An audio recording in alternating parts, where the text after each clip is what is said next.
girl. Mom, what's up? I got some tea. What? Yeah.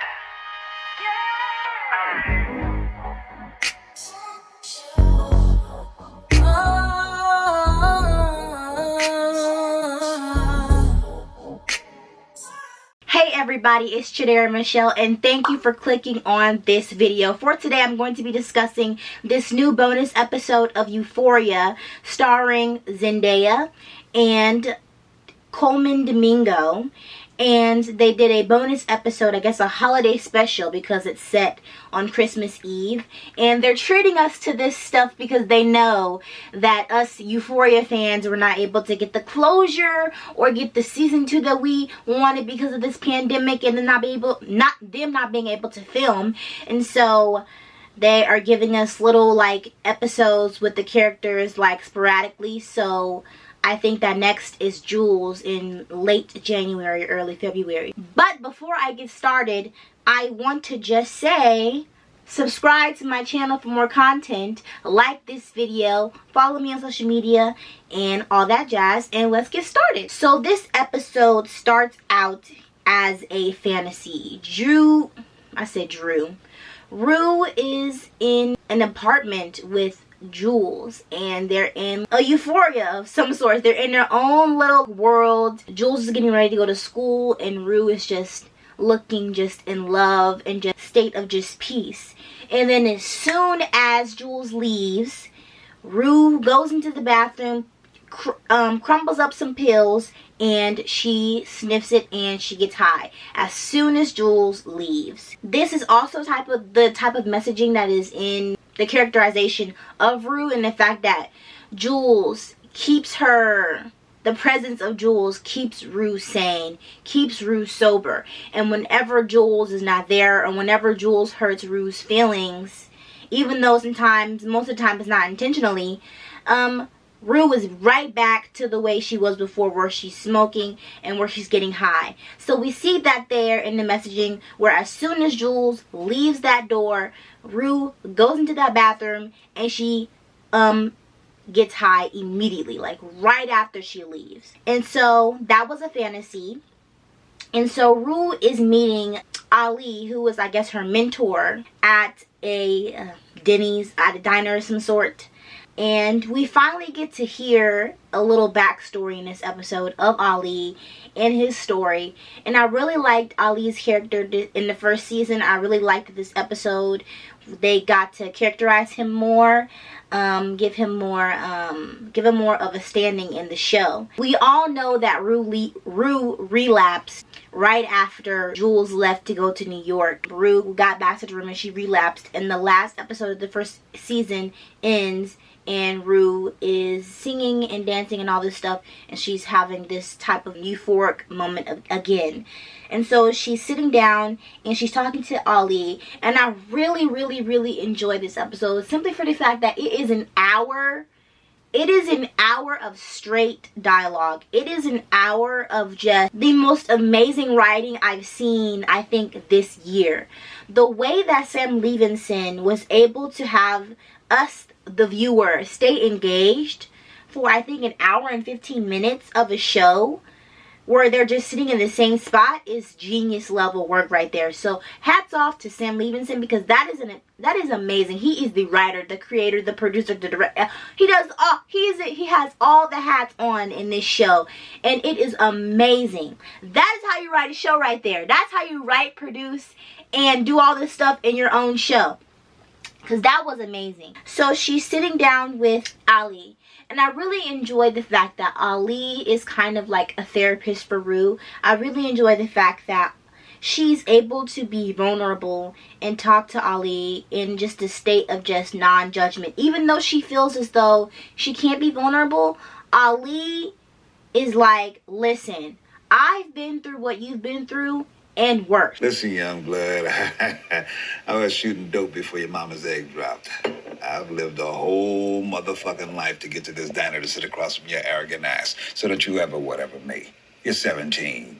You don't know shit. You think you're hard? I'm harder. You think you're tough? I'm tougher. You got clean and went to kill yourself? Same motherfucking story here. You want to know why? Wanna know why? I'll tell you why. Because you don't know how to live life. You don't have the tools. You're too busy running around trying to bullshit everybody into thinking you're hard. You don't give a fuck, when in reality you give so much of a fuck you can't even bear to be alive. So guess what? New rule. No more wasting my motherfucking time. You want to use, but the least you can do is be honest. Own that shit. So anything you tell me is not going to faze me. You can tell me you've done the most horrible thing in the world as a 17-year-old little girl. And I am an old man. I have done it. And worse. So let me have it. I can take it. And I think that Rue really needs that, because she doesn't have that in any other space. She is a drug addict and she is very misunderstood. Jules can't really be there for her in that way, because Jules is also a 17-year-old girl, so she cannot be that type of sounding board because they don't have that type of relationship like that. She can't do that for her mom because her mom cannot do that for her because her mom is also going through those things as well, battling with her own demons as well. So Ali having a similar story to Rue really is endearing, and it humanizes Rue as a character, because we often demonize addicts, and I like that the writer humanizes Rue in such a way that it's just you just feel so bad for her. And we don't often feel bad for drug addicts in like real life. We don't feel bad for them. We judge them. We say, why don't you get off these drugs? We put them in jail and all these things. And in this show, Rue,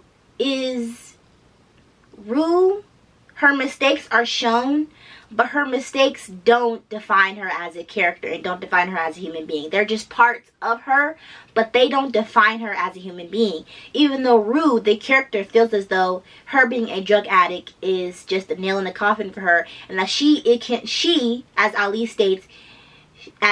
states, she feels she's unredeemable. It also made me notice how much addiction and depression are so similar. One thing that I noticed is that as addicts, you feel as though Ali is asking her questions, and because Rue is one, high, and two, she just doesn't understand. She's very avoidant and she doesn't want to state what's actually wrong. She can't be very specific.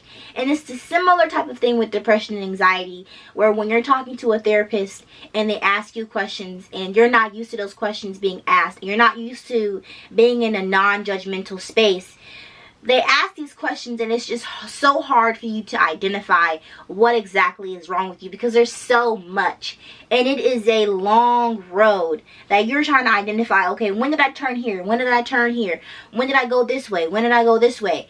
It is hard to identify all the things that's wrong with you. So I really enjoyed that Ali was asking her these specific questions. She was like, I don't know what's wrong with me. And Ali was like, be specific. Tell me what's wrong with you. And she had to think about it.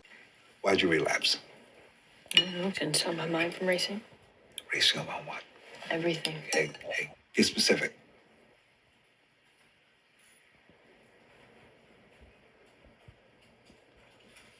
All the things I remember and all the things I wish I didn't. Okay. And Rue is not able to think a lot. She's not able to process and to understand what's wrong with her. And Ali is able to put that all in the forefront for her to be able to express her problems. One thing I noticed with the whole set and the whole mood of this episode is that it is very dark. I mean, it's raining and it's dark, and that's all intentional. As a writer and a creator of a show, Sam Levinson purposely made it so that it just feels gloom. It is a gloomy Christmas Eve. It is blue outside. It is dark. It is raining. And these two people are alone. And they're here talking to each other about their problems and about addiction in a diner, eating pancakes and toast. And that is all intentional. And it goes to show that both of these people are just in such horrible spaces, and that them talking to each other is a form of just therapy. Like I said, them talking to each other, Rue doesn't have anybody and Ali doesn't have anybody. So them being there for each other is like the most beautiful representation of a bond, of a friendship, of commonality, you know? So when they're getting into Ali and his story, and Rue is explaining to him what's happening, and Rue is talking about how she feels as though she doesn't understand why she's in this predicament, and she doesn't understand. They're talking about how higher powers, and Ali, aka Martin, because Ali converted to Islam, and he explains how he found a higher power because everybody needs to believe in a higher power in order to get through just life. And Rue was like, I don't believe in God, I don't believe in anything. And Ali is like, you don't believe in anybody greater than yourself. It's only just about Rue. And that's a problem. And Rue was like, why would I believe in God when God took my father away? Why would I believe in God when God took a man, made a man sick, and took him away from taking care of his family? And it knocked all the wind out of Ali. And Ali had to explain that. Is there a way, that just made me question, like, is there a way for you to move in this world where you don't believe in anything, where you are just existing and you have no purpose, and you don't see the value in yourself in this world, and you don't believe that there is something greater than yourself that is pushing that is moving that forward? And from Rue's perspective, she's like, you know what? It is very hard to see the silver lining of anything when everything that has happened to me up until this point cannot be prevented. She could not prevent her dad from dying. She could not prevent her dad from getting cancer. She could not prevent herself from getting off drugs. And so she feels as though all of these situations that have happened in my life, I cannot reverse these things. These things cannot change. These things cannot change, and believing in a higher power is not going to fix anything that happened in the past. So how Rue am I supposed to believe that me believing in this higher power is going to make my life better in the future, when in the past all these things have happened and I have no choice but to just live with that? And Ali is like, we have a lot of choices, and he's explaining that the purpose of living in this world is not even just for yourself. It is for, everything connects. Everything is a puzzle piece, or at least how I interpret it is Ali saying that everything connects, everything conjoins, and that every person on this earth is here, and whether they are a revolutionary, whether they are the woman that is working in the diner who is serving us breakfast right now, they are here for a reason. You can't let the past define your future. You can only move forward, and that is very hard. That's very hard for a person who's addicted to drugs, because they don't see an end. As the old lady said, trouble don't last always. And Rue does not see it as that. She sees it as, I am in this predicament forever, and there's no way for me to get out of it. And Ali is trying to explain to her that this is only right now. You are here. You are not a mistake. You were not born this way. You are here. You can change. You can fix it, but you have to want it, and you have to believe in something other than right now, and other than your predicament right now, in order for that to happen. So I really loved the messaging of that. The purpose, you can't find purpose in just looking at all the flaws and what's happening to you in the past and right now. That was a message for me, because I've been getting stuck in my head, my damn self. So that was a message for me, because it is really hard. It is really hard, especially in a pandemic where everybody is, you on social media, you see people winning every day, and you're sitting at home and you are just like, my God, is God just like not seeing me? Is he like just going through the list and my name is just not there? Why am I not getting these blessings? Why isn't the divine energy coming in at the right time? When is timing is supposed to be everything. When is it going to be my timing? When is it going to be my time? When is it going to be my time? From that perspective, I can understand what Ali is saying in that instance. Just like, if you don't believe in something else that's greater than yourself, then why are we even talking right now? Why are we having this breakfast right now? If you want to give up everything when you were not born an addict, you were not born depressed, you were not born with anxiety. You have to work on these things and they get better eventually. So if you're not ready to work on, or even just have the ability or even want to work on getting better in this instance, then it's just like you have no purpose. And that's not why you're here. You're not here to just live with no purpose. You're not here to just live with no value, with no hope. That's not why you're here.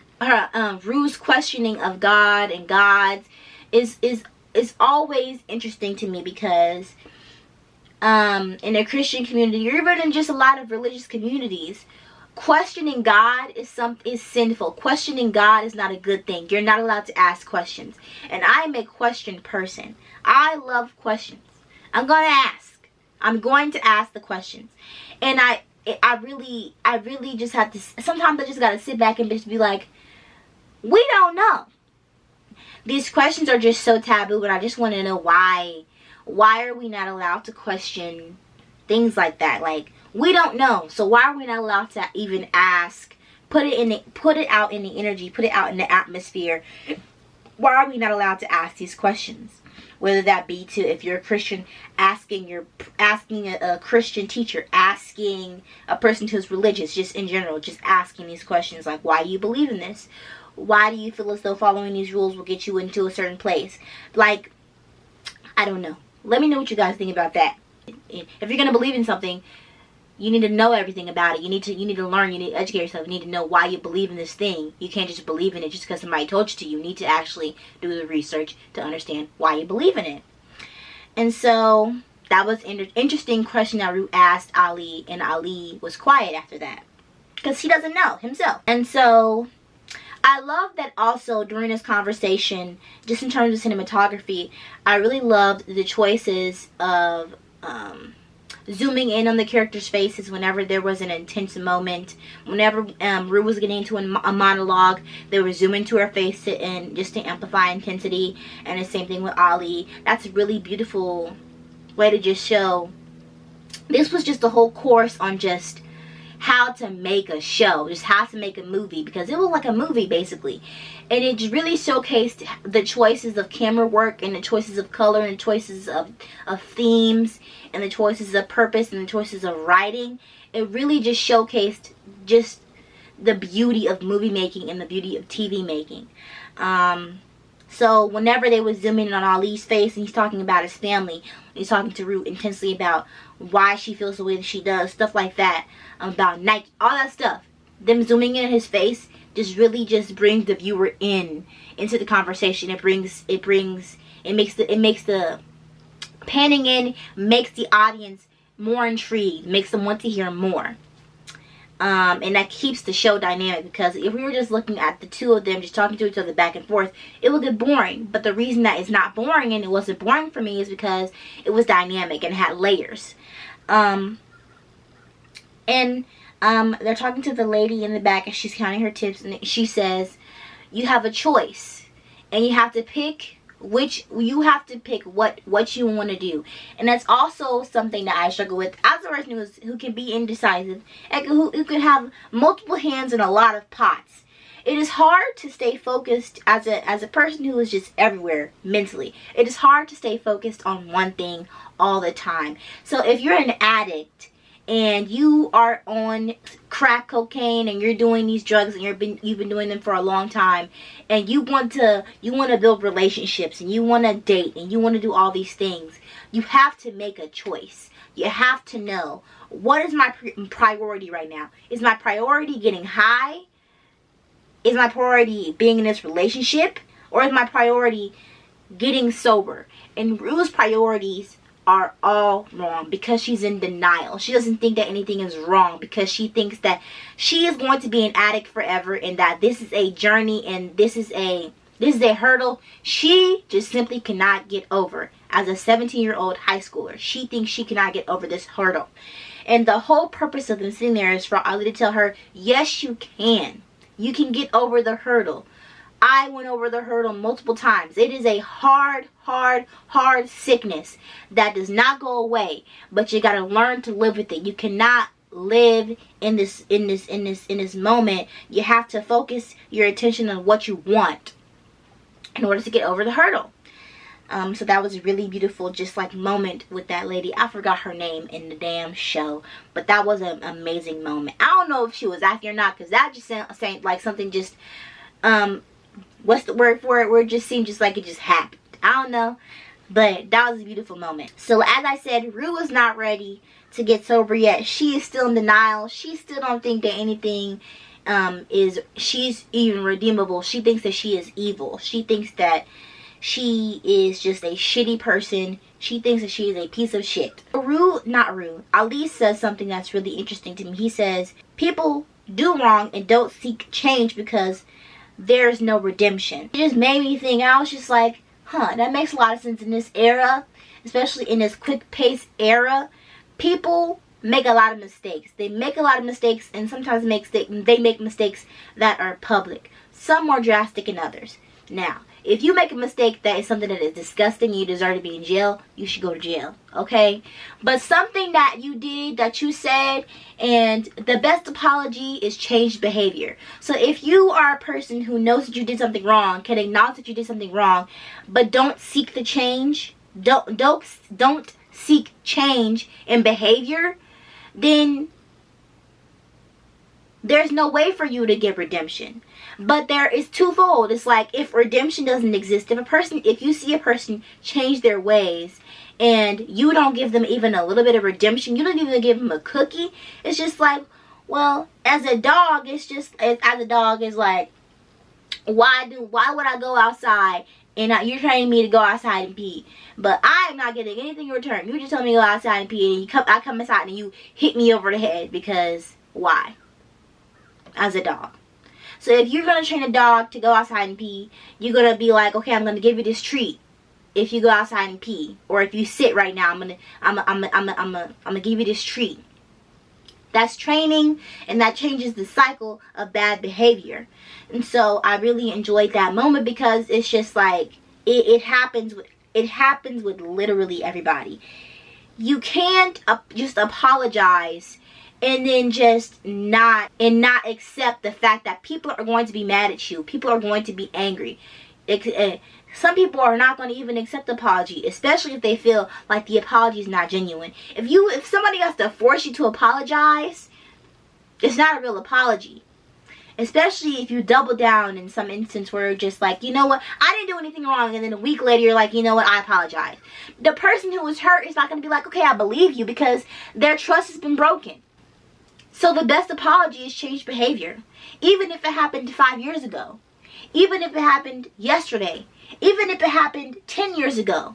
The best apology is changed behavior. But you have to acknowledge that you did something wrong in the first place, in order to change, and in order to get the redemption that you deserve. Because everybody deserves redemption. In some instances. Don't get it messed up. Well, overall, I think that's all my notes. But I really just want to say that I really enjoyed this episode. I just really enjoyed the different conversations that spawned because of it. Zendaya is an amazing actress. Coleman Domingo, though, oh my god, he showed his ass in this freaking episode of the show.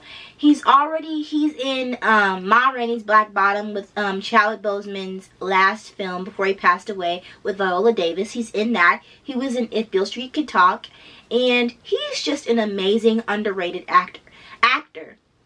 I hope that he gets his flowers, because he is so good at what he does. But yeah, I really enjoyed this. I enjoyed the conversation about addiction in a way that isn't judgmental, because oftentimes conversations like this that go on in TV are often from a privileged point of view. And because Sam Levinson is somebody who's been through addiction, is a recovering addict, I think. Not 100% sure. He's coming from it as a person who's from a level playing field, where it's not, I'm not looking down at you. It is a person's story, and that is what makes Euphoria so good, is that every character has hella flaws, but you can't help but to love Rue. You can't help but to love these characters. Let me know what you guys think about the episode. Let me know what you guys think about this review, the recap, the breakdown. Don't forget to follow me on social media right here, wherever I put it. Subscribe to my channel, like this video, thumbs it up, leave a comment, and I'll talk to you guys later. Bye!